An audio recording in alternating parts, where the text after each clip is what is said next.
오늘 하나님께서 주시는 말씀은 마가복음 16장 1절부터 7절까지 말씀입니다. 마가복음 16장 1절부터 7절까지 마가복음 16장 1절부터 7절까지 말씀 함께 읽도록 하겠습니다. 안식일이 지남에 막달라 마리아와 야고보의 어머니 마리아와 또 살로메가 가서 예수께 바르기 위하여 향품을 사다 두었다가 안식 후 첫날 매우 일찍이 해 돋을 때에 그 무덤으로 가며 서로 말하되 누가 우리를 위하여 무덤 문에서 돌을 굴려 주리요 하더니 눈을 들어본즉 벌써 돌이 굴려져 있는데 그 돌이 심히 크더라. 무덤에 들어가서 흰 옷을 입은 한 청년이 우편에 앉은 것을 보고 놀라매 청년이 이르되 놀라지 말라. 너희가 십자가에 못 박히신 나사렛 예수를 찾는구나. 그가 살아나셨고 여기 계시지 아니하니라. 보라, 그를 두었던 곳이니라. 가서 그의 제자들과 베드로에게 이르기를 예수께서 너희보다 먼저 갈릴리로 가시나니 전에 너희에게 말씀하신 대로 너희가 거기서 배우리라 하라 하는지라. 아멘. 오늘은 예수님께서 갈릴리로 오라고 하신 이유라는 제목으로 말씀을 나누도록 하겠습니다. 예수님께서 십자가에서 죽임을 당하신 이후 예수님을 따르던 제자들은 다 숨은 상태였습니다. 그리고 예수님을 사랑했던 여인들만이 예수님의 시신에 향유를 바르기 위해서 예수님의 무덤을 찾고 있었습니다. 예수님께서 살아계실 때 예수님은 제자들과 또 예수님의 가까이 있었던 사람들에게 예수님은 죽은 이후에 사흘 만에 부활하게 될 것이라고 누누이 말씀하셨고, 그리고 부활한 이후에 갈릴리로 먼저 가 있을 것이니까 너희들은 이제 갈릴리로 오면 된다라고 성경에는 몇 번 기록되어 있지 않지만 성경에 그 정도 기록되어 있으면 제자들에게는 수도 없이 이야기를 하셨을 것입니다. 그런데 중요한 것은 예수님의 제자들도 그렇고 이 새벽에 예수님의 무덤을 찾았던 여인들도 그렇고 예수님의 부활을 믿지 않고 있었다는 겁니다. 사람은 자기가 듣고 싶은 걸 위주로 듣습니다. 오늘날은 더 그것이 심하죠. 이제는 부모가 무슨 이야기를 해도 내가 듣고 싶지 않은 이야기면 그냥 귀를 닫고 안 듣습니다. 그러니까 무슨 말을 듣겠습니까? 내가 내 부모 얘기도 안 듣는데. 예수님의 제자들, 예수님을 따르던 사랑하던 여인들, 예수님을 그렇게 사랑한다고 이야기하는데 예수님의 말은 안 듣는 거예요.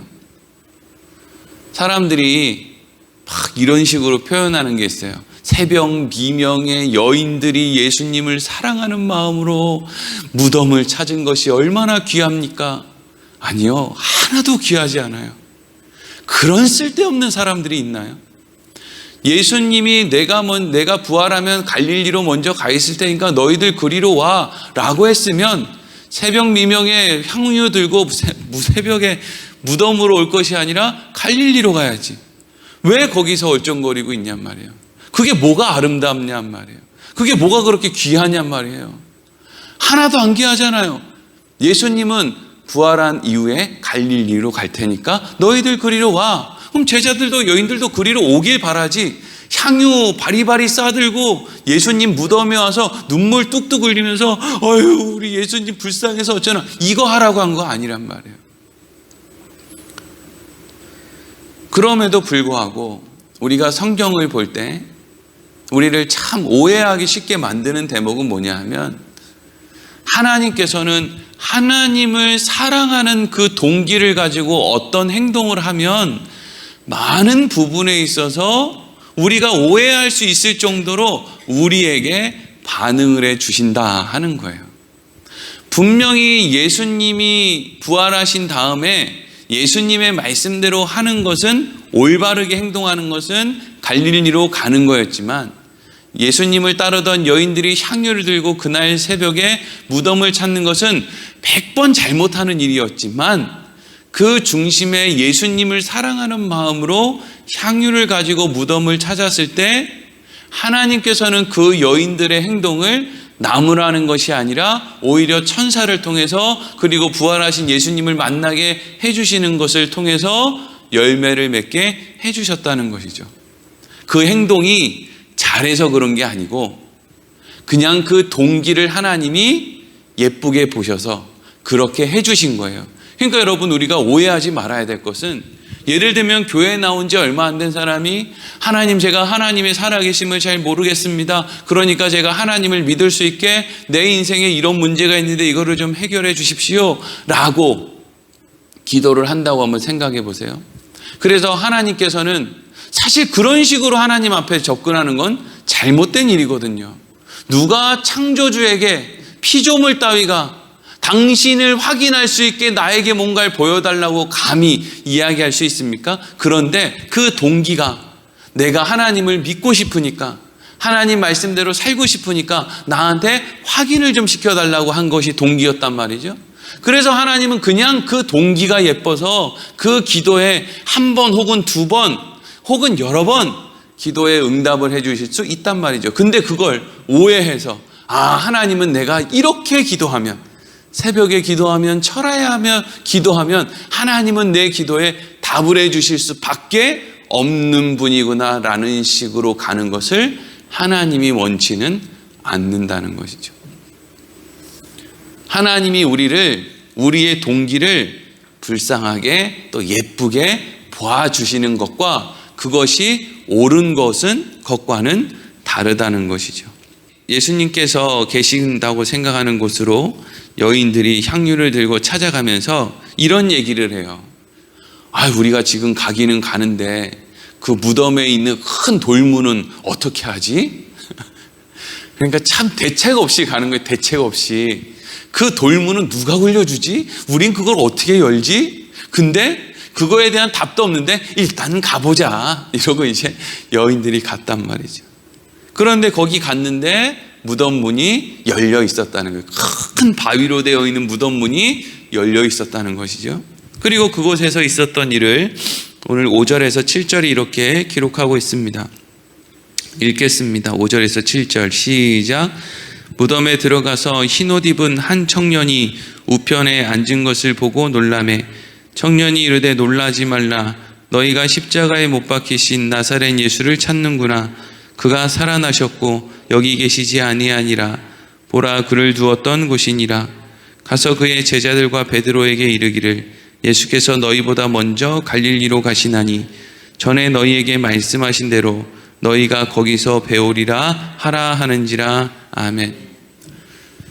예수님을 사였던 여인들에게 예수님은 보이지 않고 예수님을 쌌던 그 세마포가 마치 누에고치 모양으로, 요한복음 말씀을 보면 누에고치 모양으로 그 안에 있는 예수님의 시신만 빠져나간 상태에서 예수님을 쌌던 그 세마포가 그대로 주저앉은 그런 모습으로 있었고, 그리고 그 옆에는 흰 옷을 입은 한 청년이 서 있었다는 것이죠.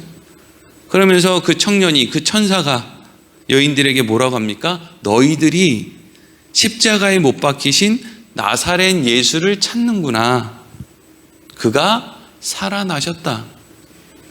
그리고 너희들에게 이미 이야기했던 것처럼 지금 갈릴리로 가셨으니까 너희들도 얼른 가서 제자들에게 예수님이 이미 말씀하신 대로 갈릴리로 먼저 가셨다라고, 너희들도 갈릴리로 오라고 그렇게 좀 전해줘라, 이렇게 이야기를 했다는 거예요. 누가요? 그 천사가. 여러분, 우리가 이제 예수님이 갈릴리로 오라 이렇게 이제 말씀을 하셨어요. 그러면 예수님은 왜 도대체 제자들에게 갈릴리로 오라고 하셨을까라고 하는 것에 대해서 이제 궁금증을 가져야 되겠죠. 예수님이 만약에 나는 갈릴리에서 너희를 만나야 되니까 갈릴리에서만 너희를 만날 거야 라고 하셨다면, 예수님의 제자들이 갈릴리로 오지 않고 예루살렘에 있는 한 곳에 모여서 숨어서 물을 걸어 잠그고 있었을 때 예수님은 그곳을 찾아가시면 안 되는 거잖아요. 갈릴리에서 만나기로 했으면 갈릴리에서만 만나야지. 그런데 예수님께서는 예루살렘에 있는 제자들을, 문을 걸어 잠그고 있는 제자들에게 예수님이 그 벽을 통과해서 제자들을 이미 처음 만나 주시고, 그로부터 8일이 지난 다음에 또 도마가 없었으니까 도마가 있을 때 또 가서 손에 있는 못과 옆구리의 창을 보여주시면서 너는 믿음 없는 자가 되지 말고 믿음 있는 자가 되라, 이런 이야기도 했단 말이죠. 이미 예루살렘에서 다 만났는데 뭘 또 갈릴리에서 만나자고 갈릴리로 오라고 또 이야기를 하느냐 말이죠. 그러니까 지금 여기에서 갈릴리로 오라는 것은 내가 거기에서만 너희를 만날 거야 라고 하는 의미보다는, 거기에서 내가 너희에게 뭘 가르쳐 줘야 되는데 그 장소가 내가 너희에게 뭔가를 가르쳐 주기가 제일 좋은 장소이기 때문에 내가 거기로 너희를 부르고 있는 거야, 이런 이제 의미가 있다 하는 것이죠. 그럼 예수님께서는 갈릴리에서 도대체 제자들에게 뭘 가르쳐 주고자 하신 것일까? 물론 다른 곳에서 가르쳐 주셔도 되는데 거기가 더 제자들에게 뭔가를 가르쳐 주기에 좋은 장소였다 하는 거죠. 예수님께서 제자들에게 예수님 공생의 기간에 이런 말씀을 하신 일이 있어요. 이건 참 우리에게도 좀 부담이 되는 어떤 말씀인데, 이런 말씀이에요. 요한복음 14장 12절 제가 읽어보겠습니다. 요한복음 14장 12절. 내가 진실로 진실로 너희에게 이르노니 나를 믿는 자는 내가 하는 일을 그도 할 것이요 또한 그보다 큰 일도 하리니 이는 내가 아버지께로 감이라. 아멘. 참 부담스러운 말씀이죠. 예수님이 뭐라고 얘기를 하느냐? 네가 나를 믿으면 너는 내가 한 일 정도의 일도 할 것이지만 심지어는 내가 이 땅에서 한 일보다 더 큰 일도 너는 할 수 있게 될 것이다, 이렇게 이야기를 하시는 거예요. 여러분들 예수님이 하신 일만큼 이 땅에서 할 수 있으세요? 그리고 100번 양보해서 그래요, 제가 예수님 흉내 좀 낼게요. 근데 예수님은 거기서 한 걸음 더 나가서 뭐라고 한다고요? 내가 한 것보다 더 큰 일도 너희가 하게 될 거야. 그 이유가 뭐래요? 내가 아버지께로 감이라, 이렇게 이제 돼 있죠. 예수님께서 내가 한 일을 너희도 하게 될 것이고 내가 한 일보다 더 큰 일도 너희가 하게 될 거야 라고 했을 때, 우리가 그렇게 엄청난 일을 할 수 있는 그 힘의 근거는 분명히 우리의 실력은 아닐 거예요. 그죠? 우리의 실력으로 어떻게 예수님 같은 일을 해요? 그리고 어떻게 예수님보다 더 큰 일을 해요? 근데 여러분, 여기서 중요한 것은 예수님도 예수님의 실력으로 예수님의 삶을 산 건 아니라는 거예요. 예수님은 그러면 어떻게 예수님께서 사셨던 3년이 넘는 기간의 공생애를 사셨느냐? 하나님을 믿는 믿음, 하나님을 신뢰하는 마음, 그것으로 살았더니 예수님의 공생애가 그렇게 십자가와 부활로 끝났다는 거거든요. 내가 아버지께로 감이라, 이게 무슨 말이에요? 하나님께서 내가 하나님을 믿고 신뢰하면서 살았더니 이 기간이 끝난 이후에 나를 부활로, 그리고 부활 이후에 하나님 보좌 우편으로 나를 인도해 주셨어, 이런 의미를 담고 있는 거죠. 그러니까 예수님께서 우리에게 너희는 내가 한 일도 하게 될 것이고 나보다 더 큰 일도 하게 될 것이야 라고 하는 그 말이 성립되려면 우리도 어떻게 살아야 되느냐 하면, 하나님을 믿고 신뢰하면서 살면 예수님을 이끌어 주셨던 하나님이 우리를 인도해 주시면 우리도 예수님처럼, 왜냐하면 어차피 예수님도 예수님 실력으로 산 게 아니란 말이죠. 하나님을 의지해서 예수님도 하나님 실력으로 산 거죠.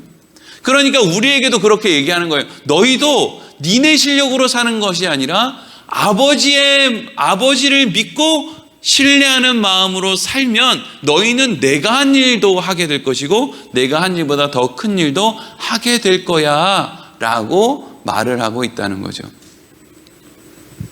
자, 이걸 잘 기억해 하시고 이걸 잘 기억하시고 이제 다시 갈릴리로 가는 거예요. 예수님께서 이제 갈릴리로 먼저 가셨어요. 그리고 제자들이 그곳으로 갔죠. 어제 우리가 주일 말씀 때 함께 나눈 것처럼 제자들은 예수님과의 좋은 관계를 위해서 물고기를 잡으러 갔어요. 물고기를 한 마리도 잡지 못했어요. 예수님에게 자기 실력으로는 아무것도 내보일 것이 없었어요. 왜 물고기를 한 마리도 잡지 못했는지 더 분명해지죠? 물고기를 자기 실력으로는 잡을 수도 없고 그걸 몇 마리 잡았다고 해서 그걸 또 자기 실력이라고 이야기할 수도 없는 거예요. 예수님께서 그곳에서 제자들에게 조반을 차려놓고 떡과 생선을 구워놓고 제자들을 맞이해요. 제자들을 먹여요. 무엇으로요? 예수님의 몸으로 먹이는 거죠. 예수님의 몸으로 제자들을 먹인다는 것은 예수님께서 제자들을 완전히 용서하셨다. 또 다른 말로 하면 완전히 사랑하셨다라고 하는 것을 의미하는 거예요. 그리고 예수님께서 식사가 다 끝난 다음에 제자들에게, 특히 베드로에게 너는 나를 사랑하느냐라고 3번에 걸쳐서 묻고 베드로는 내가 주님을 사랑하는 주님께서 아십니다라고 3번 해서 대답을 하는 것이죠. 자, 이 장면을 예수님께서 처음 공생애를 시작하실 때 갈릴리에 있는 요단강 그곳을 찾으셔서 그곳에서 세례 요한에게 세례를 받으셨던 장면이랑 연결시켜서 우리가 생각해 봐야 된다는 거예요. 마태복음 3장 13절에 이렇게 기록되어 있어요. 이때 예수께서 갈릴리로부터 요단강에 이르러 요한에게 세례를 받으려 하시니. 아멘. 예수님의 사역은 갈릴리에서 시작을 해요. 그러니까 갈릴리에서 예수님이 어디로 가느냐? 요단강으로 출발하시는 거예요. 뭐 하려고요? 세례 요한에게 세례를 받으려고요. 그러니까 예수님께서 지금 제자들을 부르고 있는 것은 어디로 부르고 있는 거냐 하면 예수님이 나는 오늘부터, 물론 그렇다고 해서 예수님이 이전까지 하나님과 관계없는 삶을 살았다는 게 아니라 예수님의 공적 삶을 시작하시는 그날 갈릴리에서 자, 이제부터는 내가 살고 있는 이 나사렛, 이 갈릴리, 이 땅에서 나는 오늘부터 전적으로 하나님을 믿고 신뢰하는 삶을 시작한다. 그리고 예수님께서는 세례 요한에게 세례를 받으러 요단강으로 가시는 거예요. 그리고 그곳에서 세례를 받으셨을 때 어떤 일이 일어났어요? 마태복음 3장 16절에서 17절에 제가 읽어보겠습니다. 예수께서 세례를 받으시고 곧 물에서 올라오실 때 하늘이 열리고 하나님의 성령이 비둘기같이 내려 자기 위에 임하심을 보시더니 하늘로부터 소리가 있어 말씀하시되 이는 내 사랑하는 아들이요 내 기뻐하는 자라 하시니라. 아멘. 그러니까 예수님의 사역은 예수님이 갈릴리를 출발하는 때부터 나는 하나님만 믿고 신뢰할 거야 라는 마음으로 사역을 시작했더니 사역을 시작하는 그때 하나님이 뭐라고 말씀하시느냐? 성령은 비둘기같이 임하고 하나님께서는 예수님에게 너는 내 사랑하는 자요 너는 내 사랑하는 아들이요 기뻐하는 자다라고 말씀을 해주시고 그때부터 사역이 시작이 됐죠. 삶이 시작했다고요. 근데 여러분 예수님의 제자들도 이 장면이랑 비슷하게 연결시켜보면 너무나 비슷해요. 갈릴리로 예수님의 제자들이 부름을 받죠. 언제요? 예수님이 십자가 부활을 다 경험한 다음에. 그러니까 제자들은 이미 예수님이 어떤 분인지를 모르지 않아요.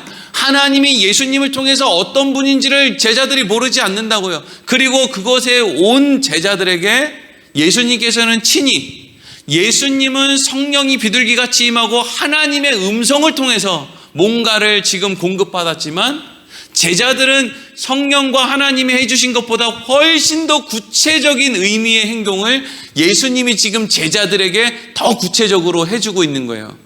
마치 이는 내 사랑하는 아들이요 기뻐하는 자다라고 하는 그 음성을 예수님께서는 조반을 차려놓고 너희가 나를 사랑하느냐? 이런 질문들, 나는 너희를 사랑하는데 너희는 나를 사랑하느냐라고 하는 질문을 통해서 제자들에게 더욱더 분명하게 해주신다는 거죠. 그럼 제자들한테 예수님이 하고 싶은 게 지금 뭐예요? 내가 이렇게 살아서 내가 지금 갈릴리로 결국에는 이러한 모습으로 돌아오게 되지 않았느냐? 내가 하나님만 믿고 의지하면서 이제는 살아야 되겠다고 결심하고 갈릴리를 출발해서 십자가와 부활을 경험하고 다시 지금 갈릴리로 돌아왔는데 내가 지금 영광스러워지지 않았느냐? 이제는 너희들도 내가 하나님만 의지하고 믿고 의지하고자 하는 삶을 살았던 이 갈릴리에서 다시금 너희들의 삶도 하나님만 믿고 신뢰하는 삶을 살아서 너희의 인생도 결국에는 영광스러운 인생으로, 나와 같이 영광스러운 인생으로 끝맺음을 해야 하지 않겠느냐? 이걸 지금 이야기하시기 위해서 갈릴리로 오라고 말씀을 하신 거예요. 그러니까 예수님께서 제자들에게 갈릴리로 오라고 하신 말씀은 단지 어떤 그 장소적인 의미보다는 사역을 시작하는 그곳이기 때문에, 그리고 사역을 완성하게 되는 그곳이기 때문에 예수님께서는 지금 제자들에게 내가 먼저 그 사역을 완성해 놓을 테니까 너희도 너희들의 인생을 완성해서 그 영광스러운 자리로 오라라고 말씀을 하신다라는 거예요. 우리는 사역이라고 이야기를 하면 뭐 교회 와서 설거지하고 주차 안내하고 아니면 뭐 세계 선교하고 해외 교회 세우고 우리 뭐 교회 건물 건축하고 전도하고 이런 걸 이제 사역이라고 생각하거든요. 근데 여러분, 진정한 의미의 사역은 하나님께서 나에게 허락하여 주시는 그 삶을 온전히 하나님을 믿고 신뢰하는 마음으로 살아가는 것이 그게 사역이에요. 그게 아름다운 우리의 인생의 사역이라고요. 살아내는 거예요. 우리에게 주어진 그 형편 가운데 불평과 원망을 쏟아내지 않고 그 길을 걸어가는 것 말이죠. 그게 우리의 사역이에요. 우리는 교회 나오면 자꾸 뭘 어떻게 해라, 교회 나와서 뭘 으쌰으쌰를 해야, 몇 시간을 기도를 해라, 그런 특별한 어떤 일을 사역이라고 생각하죠. 그래서 사역이 끝나고 집에 가면 이제 어떻게 해요? 널브러지는 거예요. 사역 끝났다, 나 이렇게 하고 왔어. 그러니까 이제 내 인생은 내 뜻대로 펼쳐져야 돼. 이런 아주 이중적인 모습으로 살죠. 하지만 여러분, 진짜 우리에게 있어서 사역은요, 교회 와서 왔다 갔다 하는 게 그게 사역이 아니고요, 우리의 인생에서 그 보기 싫은 원수 같은 사람을 7번씩 70번 용서하는 게 그게 여러분 우리 인생의 진짜 사역이에요. 많은 그리스도인들이 착각하고 있어요. 예수님은 우리에게 하나님의 영광을 위해서 집 지으라고 이야기하시는 게 아니라, 예수님은 우리에게 하나님의 영광을 위해서 70번씩 7번씩 70번 7번씩 70번이에요. 70번씩 7번이에요. 어차피 그걸 할 생각이 없어서 기억이 없어요. 그렇게 용서할 마음이 이미 없으니까 이게 7번씩 70번인지 70번씩 7번인지 자꾸 헷갈린단 말이죠. 여러분, 우리의 사명은요, 사실은 가난한 심령을 가지고 용서하고 사는 거, 용납하고 이해하고 참고 말하지 않고 화내지 않고 내가 좀 손해보고, 이게 여러분 우리 인생의 사역이에요. 그럼 이 사역은 어떻게 할 때 가능합니까? 하나님을 믿고 신뢰하기 때문에 이 사역이 가능한 거예요. 여러분, 하나님 믿고 신뢰 안 해도요, 돈 좀 버는 사람들은 얼마든지 세상적인 인간적인 기준의 사역 다 할 수 있어요. 어떻게든 도둑질해서 돈 벌어가지고 교회 세우고 해외에 뭐 짓고 뭐 이거 왜 못합니까? 근데요, 하나님을 믿고 신뢰하지 않으면 용서는 못해요. 용납, 화해. 하나님을 믿고 신뢰하지 못하면 그건 못한다고요. 그래서 우리 인생의 진짜 사역은요, 무슨 뭐 건물 짓고 고아원 짓고 사람들 먹을 거 나눠주고 이게 아닌 거예요. 여러분, 예수님께서 부활하신 이후에 사실 우리가 예수님이면 한 번 정도는 가범직한 데가 있죠. 헤롯을 찾아간다든지 빌라도를 찾아간다든지 로마의 황제를 찾아가서 이 나쁜 놈의 새끼, 야 빌라도, 너 그때 너한테 책임 없다고 손 씻더라. 손을 잘랐까? 야 헤롯, 너 그때 나 뺨 때렸지. 너 일로 와. 또 뭐, 야 로마 군병, 너 나보고 내려오라고 했지. 뭐 내 속옷 제비 뽑은 놈들 다 나와. 예수님이 얼마든지 할 수 있는 일이 많죠. 예수님의 옷깃만 봤어도 빌라도는 기겁을 하고 기절했을 거예요. 근데 여러분, 중요한 건 예수님의 관심은 그런 애들한테는 조금도 없었다는 거예요. 그런 사람들한테 나타나서 너 임마 내가 얼마나 대단한 존재인 줄 알아? 막 이렇게 자기를 증명하고 막 복수하고 이런 거는 예수님의 관심 중에 하나도 관심이 없었다는 거예요. 그럼 예수님의 관심은 전적으로 누구한테 있었습니까? 제자들에게. 일시의 부활을 보이신 그 500여 형제에게, 여인들에게, 예수님의 동생 야고보에게 예수님의 관심이 있었다는 거예요. 그럼 예수님의 관심은 왜 그 사람들에게 있었을까요? 이제는 그 사람들이 예수님을 대신해서 하나님을 믿고 신뢰하는 삶을 이 땅 가운데서 살아가야 하기 때문이죠.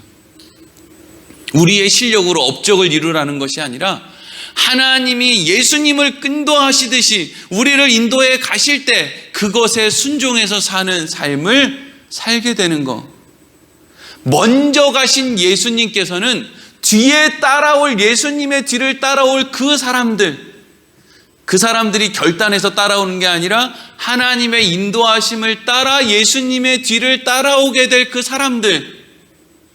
그런데 도망치거나 주저앉거나 낙심하지도 못하고 어쨌든 그 삶을 살게 될 수밖에 없는 그 사람들, 예수님의 관심은 거기에만 있는 거예요. 쓸데없이 빌라도한테 가가지고 뭐 쓸데없이 헤로다에게 가서 뭐 이런 거 할 마음이 없는 거예요. 예수님의 관심은 누가 이제는 내 뒤를 이어 아버지의 뜻을 따라 이 땅에서의 사명을 감당하며 살 것인가, 그리고 그것으로 누가 아버지를 영광스럽게 하고 또 자신이 영광스러워질 것인가.